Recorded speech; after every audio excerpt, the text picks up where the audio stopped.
Shalom saudara yang terkasih, salam dalam kasih Kristus untuk kita semua. Hari ini kita telah memasuki renungan hari ke-16 menyongsong New Normal. Dan sesuai dengan pembacaan gema kita, maka kita sudah masuk pada bagian firman Tuhan yaitu Filipi pasal yang kedua, ayat yang pertama sampai ayatnya yang ke-11. Saudara dapat membacanya. Saudara yang terkasih, hari ini banyak orang hidup untuk menyenangkan dirinya sendiri dan tidak lagi memikirkan kepentingan orang lain. Hidup yang tidak menganggap orang lain lebih utama daripada dirinya sendiri, itulah sifat hidup yang egois. Kita sebagai pengikut Kristus harus menyingkirkan sifat egoistis kita dan memperlakukan orang lain dengan rasa hormat dan kesopanan yang wajar. Dan ketika kita menganggap kepentingan orang lain lebih penting daripada kepentingan kita, maka hal itu membuat kita memiliki kaitan dengan Kristus yang merupakan teladan sejati tentang kerendahan hati. Di dalam perikop ini, Rasul Paulus mendorong kita untuk waspada terhadap egoisme. Ayat yang keempat saya bacakan. Dan janganlah tiap-tiap orang hanya memperhatikan kepentingannya sendiri, tetapi kepentingan orang lain juga. Saudara, sifat egoisme dapat membawa kita pada perselisihan. Oleh sebab itu, kita sebagai pengikut Kristus, Rasul Paulus memberi nasihat di ayat yang kelima. Dikatakan demikian, hendaklah kamu dalam hidupmu bersama, menaruh pikiran dan perasaan yang terdapat juga dalam Kristus Yesus.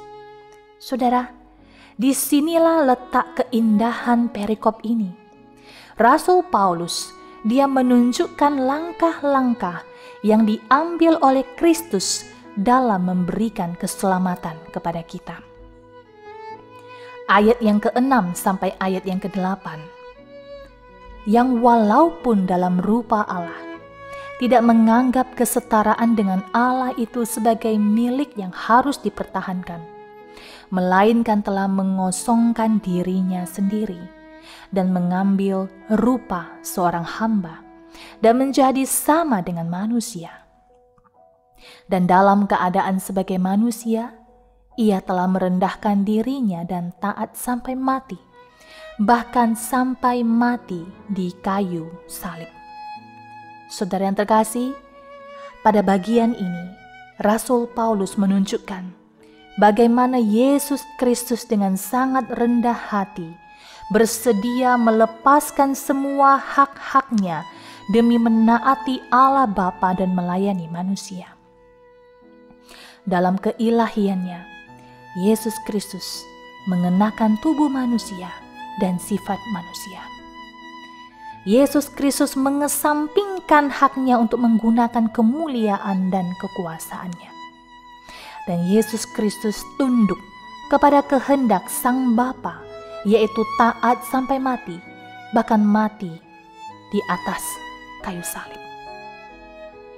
Saudara yang terkasih dalam Yesus Kristus, bukankah seringkali orang-orang membela egoisme mereka dengan cara menyatakan hak-hak mereka? Mereka berpikir, saya boleh menghabiskan uang saya dengan cara apapun, karena uang ini adalah uang saya. Saya sudah bekerja keras untuk mendapatkannya. Atau, saya boleh melakukan korupsi, karena saya punya hak untuk kaya. Atau, saya boleh ngedrugs, atau saya boleh melakukan aborsi, karena saya memiliki hak untuk mengatur tubuh saya sendiri.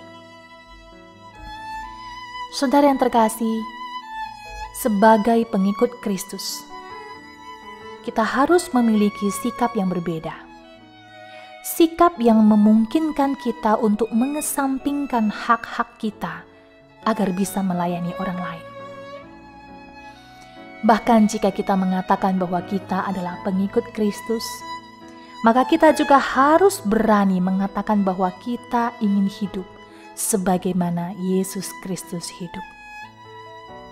Bahkan kita harus mengembangkan sikap rendah hati seperti Yesus Kristus saat kita melayani sesama, meskipun kita kemungkinan tidak memperoleh penghargaan sedikit pun atas usaha-usaha kita.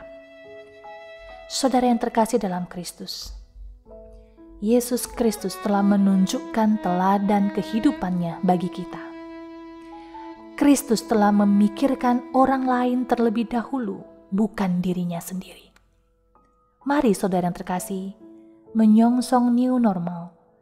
Firman Tuhan hari ini mengingatkan kita kembali untuk memperhatikan dan mengutamakan kepentingan orang lain terlebih dahulu daripada mengutamakan kepentingan diri kita sendiri. Dan mari belajar seperti Tuhan Yesus Kristus yang rela berkorban bagi saudara dan saya. Kiranya Tuhan Yesus memberkati.